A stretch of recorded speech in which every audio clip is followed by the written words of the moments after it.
Naomi never expected the words to come from her own mother. It was an ordinary Sunday evening, the kind where the family sat in the living room after dinner, the TV humming in the background. She was scrolling through her phone, half listening to her younger brother's jokes, when her mother's voice cut through the noise. "Next month, you shall pay rent." The room went quiet. Her cousins who had stopped by for a visit froze mid-laughter. Even her younger brother, Daniel, stopped talking. Naomi blinked, unsure she heard correctly. "Mom?" she asked softly. Her mother did not look at her. She adjusted her wrapper, crossed her arms, and spoke loud enough for everyone to hear. "You are not a child anymore. You live here, you eat here, you use light and water. From next month, you must start contributing. Rent is not free." The word struck Naomi like a slap. She had always worked hard, always tried to support the house in her own way, buying groceries when she could, paying for her brother's school supplies, even sneaking small money into her father's hands when he looked. She did it quietly, never keeping count, never asking for praise. Yet here was her own mother, throwing her under the weight of shame before everyone. Her cousins shifted uncomfortably. Daniel's eyes darted from his sister to their mother, as though searching for a way to rescue Naomi. But no one spoke. Naomi's chest tightened. 100 thoughts ran through her mind: anger, disbelief, pain. She wanted to scream, to remind her mother of the sacrifices she had made. But the words stuck in her throat. All she could feel was the sting of humiliation. Her mother's voice carried on, sharp and clear. "Other people your age are already married or living on their own. You are here, eating our food, sitting in this house as if it is a hotel. You must pay your share." Naomi looked at her mother, really looked, and something shifted inside her. This was not just about money. It was about power. It was about her mother making sure everyone knew who controlled the house. The silence grew heavier. Naomi could feel the eyes of her cousins burning into her skin, waiting for her reaction. Daniel whispered her name, Naomi, his voice small, almost pleading. She sat up straight, her voice calm but cold. "If rent is what you want, then rent you shall have," she said. Her words hung in the air, colder than the evening breeze slipping through the open window. Her cousins gasped. Even her mother paused, her lips tightening, as if Naomi's answer carried a meaning she had not expected. Inside, Naomi's heart was breaking, but outwardly she held her mother's gaze unflinching. For the first time, she allowed the silence to work in her favor. Something deeper had been set in motion, and everyone in that room could feel it. That night would not be forgotten.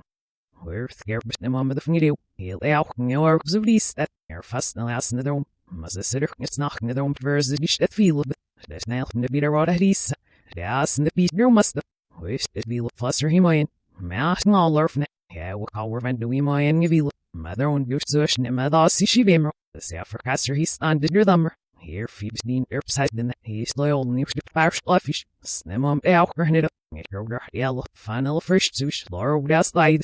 Verdas die snare for heller vanish. Not see the heller das in this past. Ja, die retzen is toch zie der himoyen. Om do is gelle for him is in the not aller redil my flabro. Snem me op the no ze have my idea. Snel as in the fall. Her off for habro.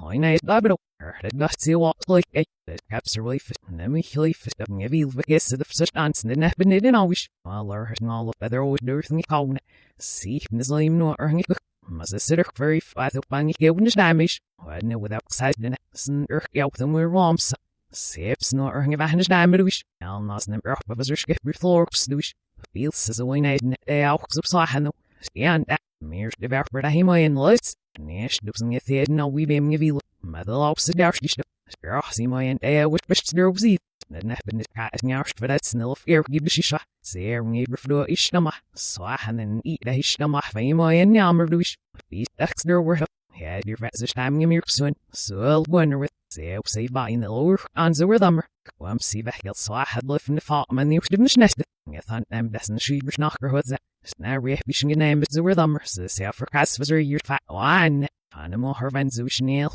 the rhythm Girl, what did I see? No, Samish side the line out the rhythm. Sir, to fly my envy. Heard I've not the last to slide on my steather now, the rhythm. Stare, the gaggy my envy. Find her vets on your thun. Stir night, sir, the merhemer van bish leffy my en. The last mer, never fits the rhythm, the wish and shiller. Thirst the fact was the fast away. The alperish. Heard I brising it no sarwa. Nurse nixy help shut. He'll keep lamsish. Wished Sarasdini. He does if there were her back day, and it work up when there will be me now that the field selfish no, snow were lofty. There are who screwy, he moyen, I leave them the surf was at up, heard Albert was at such honor he said me soon I will know it. Healer for Costication will not easily. Stay shall worth the witness, serve what fell each Louis Mass must, or Friday Louis, near Nideras, stale more make you sure Veno, or Feder Mafaki my end of their own blister night. Needs Cassilozui. Said on line night, you're the bringer. Crazy little leather, he'll my for the third walls with flustering his nibn. He'll lay out gross these serpils douche. Evo should him revenge. Fara healing ropes the allen up slow bravakastro. He's met some stick in the blue fab. Scopes castling at your fair, but Matsuish. Nay, her and it's servants in her earth swim. Shah, your scuttle lurfs, the sergeant near running his loaf. Bashing the looks in there for the blast mouth mussish. Snack you not. And we in there's lush reduced. Yeah, then your stick armor was set as her wang all growish. Snail from Batham is Betsy Moyen. All based in the roof, be healer, big sense of near slumps through them. The underfoot so much spalks this 9 alf seal my fin. Her healers are used to bash this taller the offer. Yeah, with this mirrors to it. No, of a sensitive lumps sing it out in the V beam. And the shake is there near their foot mirrors the Himoyan. Hoax and shin if for fat. Air hope some that he lives snaps her own off there. We her goes up first that theme, but sensitive Bernam. More make her with no must. Here and wrote me see das line. So Garcher have his own game and did she color when fall beef among even after. Her old fino to wish. He'll my fan the thingers stay out in the zoo at a Himoyan. It was a Thursday evening when Naomi's world shifted again. She had come home tired from work, her shoes dusty, her head aching. She dropped her bag in her room and went to the kitchen to get water. On her way back, she heard voices coming from the veranda. Her mother and her aunt were sitting there, talking in low tones, but the words carried clearly in the still night. At first Naomi wanted to pass by quietly, but something in her mother's tone made her pause. She stood in the shadow near the doorway, listening. "This girl is becoming too stubborn," her mother was saying. "She thinks she is a woman because she works small money. Every time she carries herself as if we depend on her. It is dangerous." Her aunt chuckled. "That's how these girls behave once they taste small independence. If you are not careful, she will disgrace you one day. Better to remind her who owns this house." "I have already started," her mother replied, her voice sharp. "I told her she will pay rent. If she cannot, she should go and live on her own. She cannot stay here forever, acting as if she is better than everybody." Naomi froze, her breath caught in her throat. The words pierced her deeper than she expected. Better than everybody? Was that truly how her mother saw her? She had given up so much to support the house, yet this was what they thought of her. Her aunt leaned closer. "Push her small, sister. Let her go. If she gets her own place, she will learn life is not easy. And if she fails, she will come crawling back. Either way, she will be humbled." Her mother sighed. "That is my plan. She must learn she is not the head of this family. She must not outshine her brothers or make me look weak. She is still a child." The conversation burned into Naomi's ears. She wanted to step out, confront them, demand why her sacrifices were being twisted into arrogance. But she could not move. She stood there, heart pounding, until her aunt changed the subject. Then she slipped back into her room, silent as a shadow. Alone in the darkness, Naomi sat on her bed, trembling. Betrayal wrapped around her like a cold blanket. It wasn't just about rent anymore. Her own mother wanted her out, not because of money, but because she feared Naomi's strength. She feared Naomi's independence. Tears filled her eyes, but she wiped them away quickly. Crying would not solve anything. If this was truly how they saw her, then she had to rethink her place in the house. For years, she believed family would see her heart, her sacrifices. Now she understood. Some people only see what they want. The pain hardened into something else, resolve. If they wanted her to pay, then she would pay, but not in the way they imagined. She would not hand over her salary to prove herself. She would not let them control her with shame and false authority. No, she would find her own way. That night, Naomi pulled out an old notebook and began to write. She listed her expenses, her small savings, the amount she could set aside each month. It wasn't much, but it was something. She would need patience, but she could do it. She began sketching the outline of her escape. A room of her own, rent paid directly by her, no one able to throw her out. For the first time in years, her thoughts carried a dangerous kind of clarity. She realized her mother's words had given her a strange gift, the push she needed to stop waiting and start planning. She whispered to herself in the quiet room, "If they want me gone, I will go. But I will go on my own terms." And as she lay back on her bed, staring at the ceiling, Naomi knew the days of silently enduring were numbered. Something inside her had broken, but in its place, something stronger was beginning to rise. The next morning, Naomi could hardly look at her mother without hearing those words again. She must not outshine her brothers. She is still a child. The betrayal echoed in her ears. She tried to focus on her chores, tried to push it aside, but the weight of it followed her everywhere. That evening, while her mother was folding clothes in the living room, Naomi finally gathered the courage to speak. Her hands trembled, but her voice was steady. "Mom, I overheard you and Ani last night," she said quietly. "I know what you think of me, that I am proud, that I'm trying to outshine everyone. But that's not true.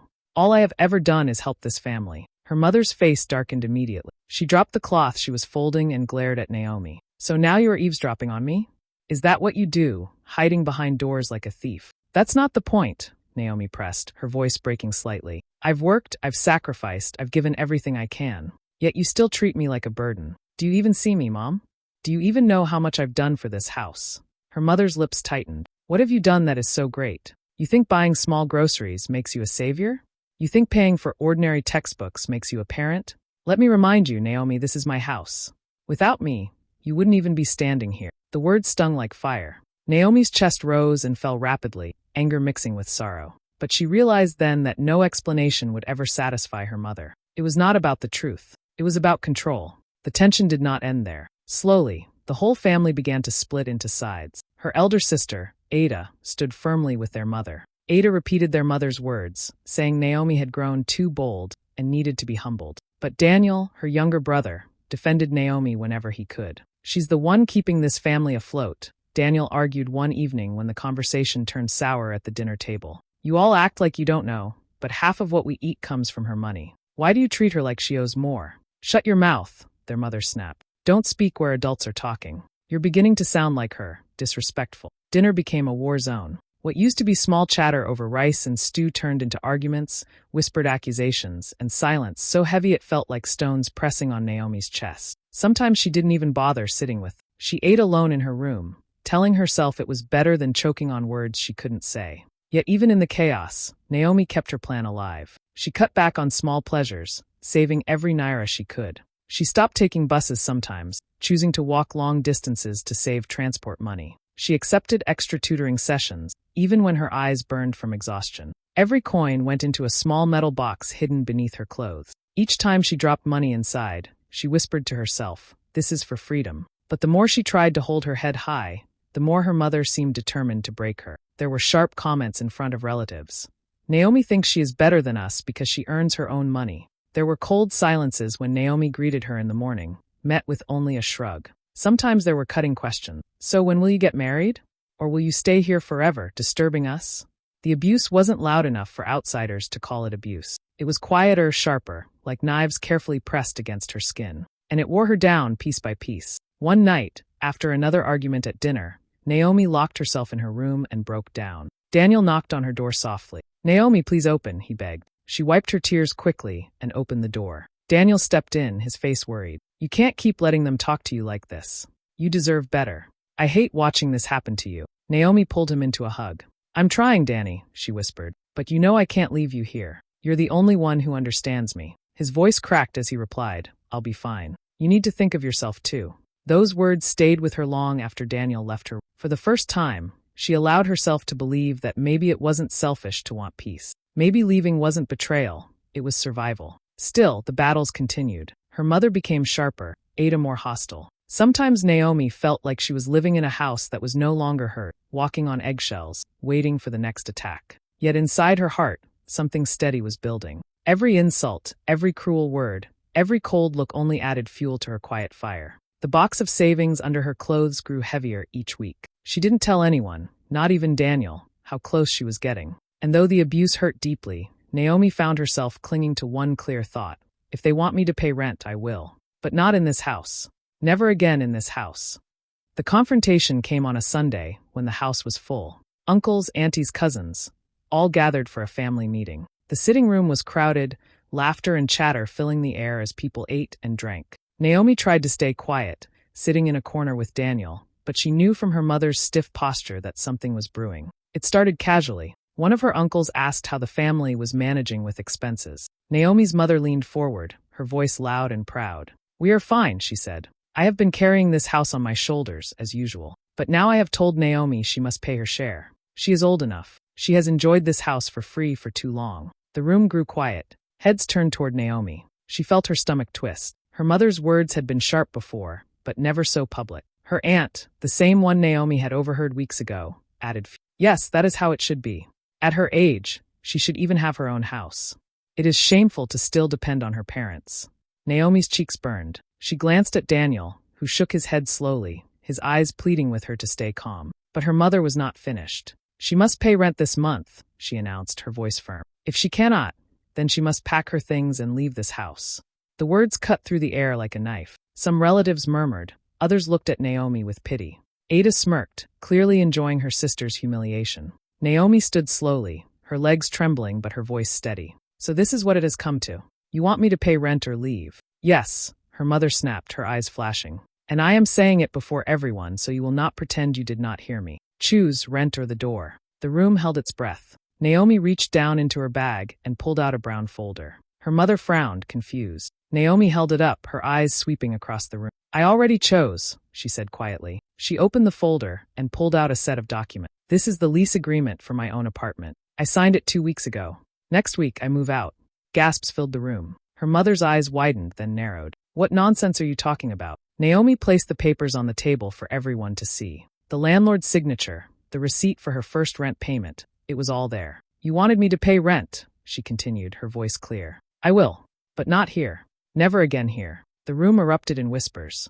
Some of the relatives looked impressed, others shocked. Her aunt's smile faded. Ada's face twisted in disbelief. Daniel's eyes shone with pride, though he kept silent. But Naomi wasn't finished. She reached back into the folder and pulled out a stack of receipts, electricity bills, water bills, even the slip for the new generator. She placed them on the table one by one. While you've been telling everyone you are the one carrying this house, it has been me, she said, her voice trembling with emotion. These bills. I paid them. That generator you said you bought? I saved for months to buy it. The food that shows up in the kitchen when there is nothing left? That's me too. I have been supporting this family quietly, without complaint, without demanding recognition. And yet here I am, being told I am a burden. The room went silent. You could hear a pin drop. Her mother's face turned red, her mouth opening and closing without word. Naomi's hands shook as she continued. I never spoke because I thought family meant sacrifice. I thought family meant we protect one another. But I see now that in this house, family means power, control, humiliation. She looked around the room, her eyes shining with tears she refused to let fall. I will not stay here to be broken anymore. Her mother slammed her hand on the table. You dare to embarrass me in front of everyone? After everything I have done for you. Naomi met her gaze, calm but unyielding. Yes, you raised me, and I am grateful, but I refuse to let gratitude be a chain around my neck. I will leave, and I will build my life in peace. You wanted rent. You will get freedom instead. The relatives sat frozen, unsure whether to speak. Daniel stood up quietly and walked over to his sister, standing beside her in silent support. That small gesture gave Naomi strength. She gathered her papers back into the folder and held it close to her chest. I am moving out, she said simply. This is my final answer. Then she sat back down, her heart pounding but her spirit lighter than it had been in years. The battle had finally exploded, but for the first time, Naomi felt like she was no longer the one losing. The morning Naomi left was quiet.